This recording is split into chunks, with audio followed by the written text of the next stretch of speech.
नमस्कार मित्रांनो, मी प्रोफेसर रौनक खाबे. आलसी इंजिनियरच्या या चॅनलवर तुम्हाला तर माहितीच आहे, आपण first year, second year, third year, final year आणि बी पास आउट झालेल्या मुलांसाठीचे व्हिडिओ बनवतो. पण आजचा जो व्हिडिओ आहे ना, तो अशा लोकांसाठी आहे जे आपले एस्पायरंट्स आहेत आणि ज्यांना इंजिनिअरिंगला ऍडमिशन घ्यायची. तुमच्या सीईटीच्या एक्झाम झालेल्या आहेत आणि आता तुम्ही रिझल्टची वाट बघताय.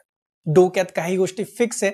काही लोकांना अजून पण वाटतंय की खरंच मी इंजिनिअरिंगला ऍडमिशन घेतली पाहिजे का. काही लोकांना वाटतं की यार मार्क्स कमी आले तर इंजिनिअरिंगला ऍडमिशन मिळेल का. तर हे सगळे प्रश्न जेव्हा मुलं मला विचारतात तेव्हा मी मुलांना एक उलटा प्रश्न विचारतो.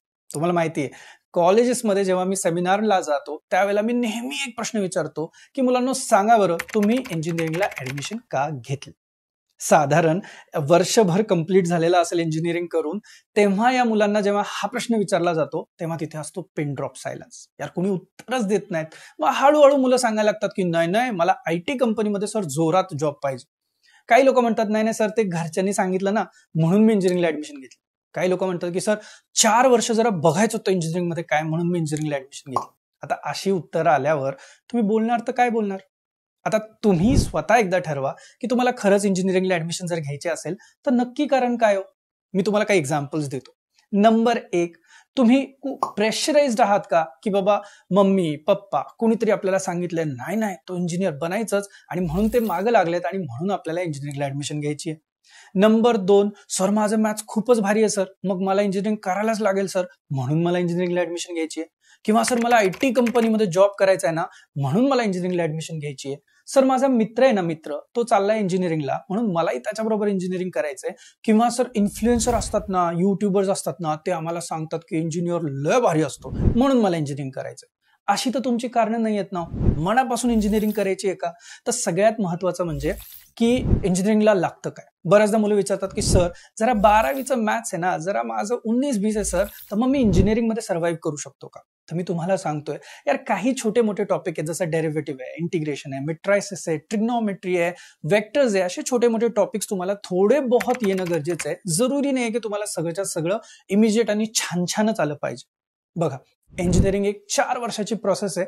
सेमिस्टर बाय सेमिस्टर आपल्याला पुढे जायचं असतं आणि या प्रत्येक सेमिस्टरमध्ये जे 5 सब्जेक्ट आपल्या समोर येतात त्यांना आपल्याला टॅकल करत करत करत करत छान छान छान मार्क्स आपल्याला आणायचे असतात.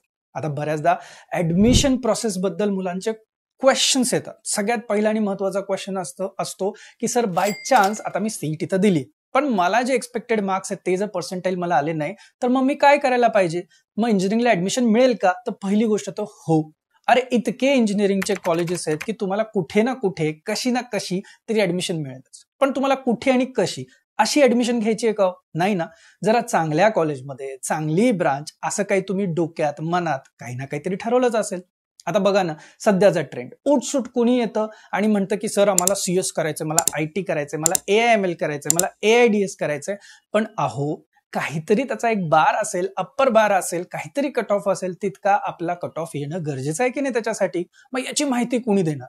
मग आपण कुठेतरी गुगलवरती सर्च करतो, कुठल्या तरी कॉलेजमध्ये व्हिजिट करतो, तिथे काही काउन्सिलर्स असतात किंवा काही युट्यूबर्स असतात जे आपल्याला त्या बाबत हेल्प करतात. पण ही सगळी माहिती जी आहे ना, ती आपण पार्ट अँड पार्सल मध्ये घेतो. तुम्हाला माहिती आहे यार, तुमचे मार्क्स, तुमची पर्सनॅलिटी, तुम्हाला आवडणारा सब्जेक्ट, तुम्हाला इंजिनिअरिंगला जायचंय, तर हे सगळं कस्टमाइज्ड असायला हवं. आता बघा, तुमचे मार्क्स बघून तुम्हाला कोणीतरी सांगेल की तुम्हाला अरे सिंहगड कॉलेजमध्ये पुण्यात ऍडमिशन मिळेल. अरे भाऊ, सिंहगडचे 7 ते 8 कॉलेजेस आहेत, सगळ्यांचे कट ऑफ सेम आहेत का. मग तुम्हाला जस्ट बिकॉज सिंहगड सांगितलं आणि कुठल्या तरी अशा सिंहगडच्या कॉलेजमध्ये तुम्हाला टाकलं की जिथला कट ऑफ खूपच कमी आहे तर चालेल तुम्हाला. किंवा JSPM, अरे JSPMचे तर पुणे युनिव्हर्सिटी सुद्धा अंडर कॉलेजेस आहेत आणि आता JSPM युनिव्हर्सिटी सुद्धा आहे. मग तुम्हाला फरक कसं कळणार. अजून एक मोठा विषय जे मुलं मला विचारतात ते म्हणजे की सर SPPUच्या अंडर म्हणजे पुणे विद्यापीठाच्या अंडर आम्ही ऍडमिशन घेतली पाहिजे किंवा स्पेसिफिकली नागपूर पुणे असं काही केलं पाहिजे की मग आम्ही ऑटोनॉमस साठी गेलं पाहिजे. आता बघा, तुम्हाला माहिती आहे जे टॉपचे कॉलेजेस आहेत ज्याच्यामध्ये कुठेतरी तुमचा COEP येतोय किंवा VIT येतंय, MIT येतंय, असे जे पण काही कॉलेजेस आहेत त्याच्यामध्ये तुम्हाला दिसतं की काही कॉलेजेस तुमचे ऑटोनॉमस. मग काय फरक आहे पुणे विद्यापीठातले कॉलेजेस आणि ऑटोनॉमस कॉलेजेसमध्ये. तर मी तुम्हाला सांगतोय सगळ्यात मोठा फरक ते म्हणजे फीज. अहो, ऑटोनॉमस कॉलेजेसची फीज खूप जास्त आहे. कॉलेजेस सिलेबस सेट करतं, कॉलेजेस पेपर काढतं, कॉलेजेस रिझल्ट लावतं आणि जो आपली डिग्री येते ना ती सुद्धा कॉलेजची म्हणजे युनिव्हर्सिटीची डिग्री असते, but affiliated to Pune university असते. मग तुम्ही म्हणाल सर मग हे तर चांगलं आहे की आमच्याकडे पैसा आहे, आम्ही पैसे देणार आणि आम्ही तिकडे ऍडमिशन घेणार, फी जास्त असली तरी आम्हाला काही फरक नाही पडत. तर मित्रांनो असं नाहीये. तुम्हाला जर पुढे हायर एज्युकेशनसाठी जायचं असेल तर तुम्ही बघा, नेहमी जर तुमच्याकडे पुणे युनिव्हर्सिटी, नागपूर युनिव्हर्सिटी, मुंबई युनिव्हर्सिटीचं जर डायरेक्ट सर्टिफिकेशन असेल त्यावेळेला तुम्हाला तुमच्या त्या डिग्री सर्टिफिकेटचा खूप जास्त फायदा होतो. आता मला म्हणाल तर यार ज्याची त्याची पर्सनल चॉईस आहे, तुम्ही पुणे विद्यापीठा अंडरही ऍडमिशन घेऊ शकताय किंवा ऑटोनॉमस सुद्धा तुम्ही ऍडमिशन घेऊ शकताय. चला आता तुमच्याशी मुद्द्याच बोलतो.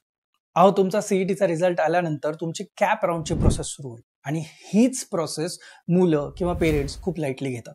ऑप्शन फॉर्म फिलिंग असतं, बेटरमेंट असतं, एक ड्युरेशन असते, त्याच्यामध्ये आपल्याला कॉलेजचे ऍडमिशन्स कन्फर्म करायला लागतात. तुम्ही जेव्हा ऑप्शन फॉर्म मध्ये ऑप्शन टाकता कॉलेजेसचे त्यावेळेला सगळ्यात महत्वाचा पॉइंट हा येतो की साधारण कॉलेजमध्ये ऍडमिशन घेतल्यानंतर वर्षभरानंतर ग्रेट व्हायला लागतं की अरे मी त्यावेळेला चांगलं कॉलेज टाकायला पाहिजे होतं, मला चांगले मार्क्स होते तर मला चांगलं कॉलेज मिळू शकत होतं, पण मी ऑप्शन फॉर्म व्यवस्थित भरला. याच्यासाठी तुम्हाला गायडन्सची गरज आहे.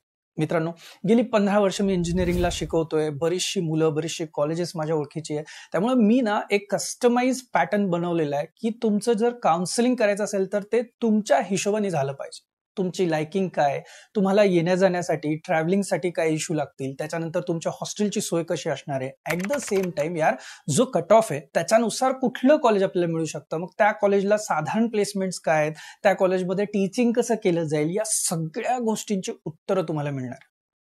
एक छानसं चॅनल आहे ज्याचं नाव आहे दादा सीईटी वाला, आणि सार्थक दादा जो तुम्हाला ट्रेन करणार आहे, तुम्हाला गाईड करणार आहे, तुमचं काउन्सिलिंग करणार आहे रिगार्डिंग ऍडमिशन्स. अहो स्पॉट राऊंड सुद्धा असतात, किंवा बऱ्याच वेळेला काय होतं की सीएसला नाही ऍडमिशन मिळाली, आयटीला पण ऍडमिशन नाही मिळाली, मग मी काय करू. तर नवीन कुठली ब्रांच सुरू झालेली असते, आपल्याला माहिती नसते, आपण मागच्या वर्षीच्या हिशोबाने गोष्टी करायला जातो. तर या सगळ्या गोष्टींवरती आपलं बारकाईने लक्ष असणं गरजेचं आहे. अहो फीज नॉमिनलच असते हो, पण इतकी जास्त फीज आणि 4 वर्ष जर तुमच्या आयुष्यातली तुम्ही घालवत असाल तर त्या केसमध्ये तुम्हाला या काउन्सिलिंगची खूप गरज लागणार. तुमच्या पूर्ण आयुष्याची, करिअरची जी डिरेक्शन आहे ती तुमच्या कॉलेजच्या सिलेक्शनवरती डिपेंड करते, हे तर तुम्ही सुद्धा मान्य करालच ना. मित्रांनो डिस्क्रिप्शनमध्ये मी दादा सीईटी वाला चॅनलची सगळी लिंक आणि डिटेल्स तुम्हाला देतोय. तुम्ही युट्यूब चॅनलला सबस्क्राईब कराल तर तुम्हाला बऱ्यापैकी डेटा तिथे ऑलरेडी दिसेल की काय, कसं, कशी तयारी करायला पाहिजे हे सगळंच. आणि हो, सार्थक दादाचा नंबर सुद्धा शेअर करतोय. तुम्हाला वाटलं त्याची मदत घ्यावी तर आम्ही तुम्हाला मदत करायला नक्कीच तयार आहोत. आणि 4 वर्षात छान इंजिनिअरिंग कंप्लीट करून डिग्री घ्या. तर विसरू नका, पर्सनल काउन्सिलिंगसाठी सार्थक दादाचा नंबर डिस्क्रिप्शन मध्ये मी दिलाय, आणि चॅनलला सबस्क्राईब नक्की करा. चला भेटूया नेक्स्ट व्हिडिओमध्ये. तोपर्यंत थँक्यू सो मच.